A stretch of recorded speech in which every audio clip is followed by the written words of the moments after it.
اعوذ باللہ من الشیطان الرجیم بسم اللہ الرحمن الرحیم رب اشرح لی صدری ویسر لی امری واحلل عقدۃ من لسانی یفقہوا قولی۔ ہم لوگ بات کیے تھے اللہ کے رسول صلی اللہ علیہ وسلم کی شادی کے بارے میں، کیسے خدیجہ رضی اللہ تعالیٰ عنہ انہوں نے ان کی 2 شادی پہلے ہو چکی تھی، ہم لوگ بات کیے تھے ان کی 2 شادی مطلب وہ بیوہ تھی، وہ 2 بار ان کا نکاح ہو چکا تھا پہلے۔ پھر ان کے کزن کیسے انہوں نے اپنے کزن کو اپروچ کیا اور پھر اللہ کے رسول صلی اللہ علیہ وسلم کو تک پیغام پہنچایا، شادی کا پروپوزل ڈالا، اللہ کے رسول صلی اللہ علیہ وسلم نے اس میں انٹرسٹ دکھائے۔ اور شادی کی بنیاد کیا رہی؟ کیریکٹر۔ انہوں نے کہا کہ بھائی ان کا اخلاق بہت اعلیٰ ہے، اسی بیسس پہ شادی ہوئی کہ ان کا اخلاق بہت اعلیٰ۔ اللہ کے رسول صلی اللہ علیہ وسلم نے بھی یہی کہا کہ بھائی خدیجہ کے اخلاق جو ہے نا بہت اعلیٰ، یعنی شادی کے لیے جو پرائمری کرائٹیریا رہا اللہ کے رسول صلی اللہ علیہ وسلم کی زندگی میں، وہ رہا اخلاق، کردار، کیریکٹر کتنا اچھا ہے، نہ کہ باقی چیزیں، ٹھیک ہے۔ اور شادی کے بارے میں ہم لوگ ڈیٹیل بات کیے تھے کہ پھر وہ کیسے دونوں دیکھنے گئے، پھر آئے اور پھر ابو طالب کے پاس گئے، اور جب وہ نکاح کے لیے گئے ان کے گھر، ابو طالب نے ان کے گھر والوں کو اور خدیجہ کو بھی ایک خطاب کیا، ان کو بیٹھا کے بتایا کہ تمہیں جو حاصل کی یہ میرا بیٹا ہے، اس کو میں نے اپنے بیٹے کی طرح پالا ہے، ٹھیک ہے نا۔ بچپن میں اس کا پیدا ہونے سے پہلے اس کے والد کا انتقال ہو گیا ہے، اس کے دادا نے پرورش کی، پھر دادا کا انتقال ہوا، ماں کا انتقال اور پہلے ہو گیا، پھر میں اس کو اپنے بیٹے کی طرح پالا ہوں، ٹھیک ہے نا۔ اور اس کے اندر بہت ہی خاص، بہت ہی اسپیشل کوالٹیز ہیں۔ تم جو شادی کر رہے ہو سمجھو کہ تم کو ایک جیم مل رہا ہے، ایک تم کو سمجھو کہ ہیرا مل رہا ہے، بہت ہی بہترین چیز تم پا رہی ہو۔ اور پھر ان کے مہر کے بارے میں بات کیا تھا، آتا ہے کہ کتابوں میں کہ یا تو 20 اونٹنی یا تو 20 بکریاں ان کے مہر میں دیا گیا تھا، جو کہ کافی ایک اس زمانے کے حساب سے ایک ایوریج درجے کا تھا۔ اللہ کے رسول صلی اللہ علیہ وسلم نے بلکہ ہر جگہ اسراف یعنی بہت زیادہ خرچ کرنے سے منع کیا گیا ہے۔ یہ اللہ کا سنت بھی ہے کہ رسول صلی اللہ علیہ وسلم کی سنت سے بھی پتہ چلتا ہے کہ بہت زیادہ خرچ کرنے کو منع کیا گیا ہے، بلکہ بیچ کا راستہ بتایا گیا ہے کہ ایک بالکل کنجوسی مت کرو کہ کچھ بھی نہیں دو، ایک چیز دے دیو، بلکہ ایک بیچ کا راستہ اختیار کرنے کو کہا گیا ہے، ٹھیک ہے۔ ان کے بچوں کے بارے میں بات کرنا تھا، ہم لوگ وہاں پہ اسٹاپ کیے تھے، ٹھیک ہے۔ اللہ کے رسول صلی اللہ علیہ وسلم کے بچوں کے بارے میں، خدیجہ رضی اللہ تعالیٰ عنہ کے ساتھ ان کے 6 بچے ہوئے، اور اس میں پہلا بیٹا تھا ان کا جس کا نام تھا قاسم، اور قاسم کی وجہ سے اللہ کے رسول صلی اللہ علیہ وسلم کو ابو القاسم بھی کہا جاتا ہے، یعنی قاسم کے ابا۔ عرب میں رواج ہے کہ بچے کا نام بھی جوڑ کے بتاتے ہیں کہ ابو القاسم مطلب قاسم کے فادر، ٹھیک ہے۔ اللہ کے رسول صلی اللہ علیہ وسلم کو بڑا پسند تھا کہ ان کے کوئی ابو القاسم کہہ کے پکارے، ٹھیک ہے۔ اور بہت زیادہ جڑے ہوئے تھے، چونکہ پہلے بچے کے ساتھ ایک نیچرل ایک زیادہ افیکشن ہوتا ہے، فرسٹ بچہ ہوتا ہے گھر میں نا، اس کے ساتھ اس کی ساری یادیں، اس کی ساری تمام چیزیں بہت زیادہ اسٹرانگ ہوتی ہیں، اس کے جڑاؤ بہت الگ لیول کا ہوتا ہے، کیونکہ وہ پہلا ہوتا ہے، اس کی 6 منتھ کا یہ تھا، 7 منتھ کا یہ ہوا، 8 منتھ کا یہ ہوا، 1 سال کا ہوا تو یہ ہوا، 12 منتھ کا ہوا تو یہ ہوا۔ سیکنڈ چائلڈ، تھرڈ چائلڈ وہ سب نہیں رہتا ہے، لیکن فرسٹ چائلڈ کیونکہ وہ فرسٹ ہے گھر کا، اس کو کچھ زیادہ ہی اٹینشن رہتا ہے، تو یہ فطرت ہے انسانوں کا۔ تو ان کا انتقال بہت پہلے ہو گیا، بچپن میں ہی ہو گیا۔ ایک روایت میں آتا ہے کہ 3-4 سال کی عمر میں ہو گیا، کچھ روایتوں میں آتا ہے کہ وہ نہیں، اس سے زیادہ، تھوڑا سا زیادہ عمر ہو گیا تھا، اتنا عمر ہو گیا تھا کہ وہ گھوڑے پہ سوار ہو سکتے تھے، شاید 5-6 سال رہا ہو یا 3-4 سال رہا، اللہ عالم۔ تو یہ ان کے پہلے بیٹا جن کا انتقال ہو گیا۔ ان کی 4 بیٹیاں تھیں، اور چاروں نے اللہ کے رسول صلی اللہ علیہ وسلم کے نبوت کے اعلان کے بعد اسلام قبول کیا۔ اور حیرت کی بات یہ ہے کہ 4 میں سے 3 بیٹیوں نے ان کے نبی صلی اللہ علیہ وسلم کے زندہ رہتے ہوئے انتقال کر گئے، ٹھیک ہے۔ 4 میں سے 3 بیٹیاں ان کے زندہ رہتے ہوئے انتقال کر گئیں، ٹھیک ہے۔ پہلی بیٹی کا نام تھا زینب، ٹھیک ہے نا. زینب جو ہیں وہ مکہ سے مدینہ میں ہجرت کی. جب آگے ہم لوگ اسٹوری میں دیکھیں گے کہ اللہ کے رسول صلی اللہ علیہ وسلم جب نبوت کے اعلان کے کئی سالوں کے بعد جب وہ ہجرت کرتے ہیں مطلب مائگریٹ کرتے ہیں، ایک جگہ سے دوسری جگہ موو کرتے ہیں، یعنی مکہ سے مدینہ وہ موو کیے تھے، جو کہ کافی لمبا سفر ہے، 300 کلومیٹر کا غالباً سفر ہے، اور کافی مشکل حالات میں سفر کیے تھے، کافی مشکل، چونکہ اس وقت ایک دشمنی کا دور تھا. ہم لوگ آگے کچھ ایپیسوڈ کے بعد آئے گا، وہ بھی واقعہ آئے گا. تو وہ ہجرت یعنی جب وہ موو مائگریٹ کیے تھے اس دوران یہ بھی مائگریٹ کی تھی مکہ سے مدینہ.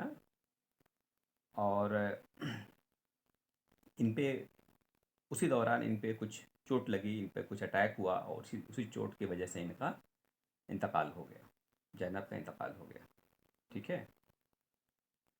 اس کے بعد جو دوسری بیٹی ہے ان کا نام ہے رقیہ. ان کا نام ہے، پہلی بیٹی کا نام زینب، دوسری بیٹی کا نام رقیہ.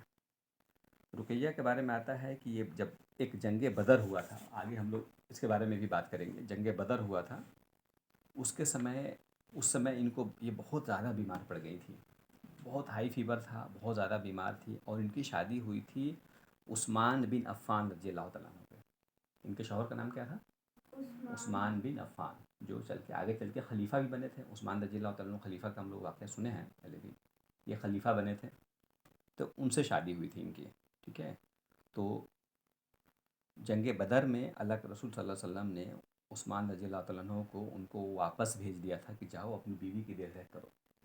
حالانکہ جنگ کا موقع ہے، جنگ بدر میں تو بہت کم لوگ تھے.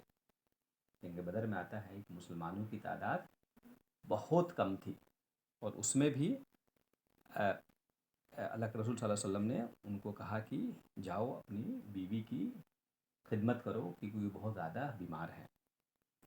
اور جب وہ جنگ ختم ہوا، مسلمانوں کی جیت ہوئی، وہ لوگ جیت گئے.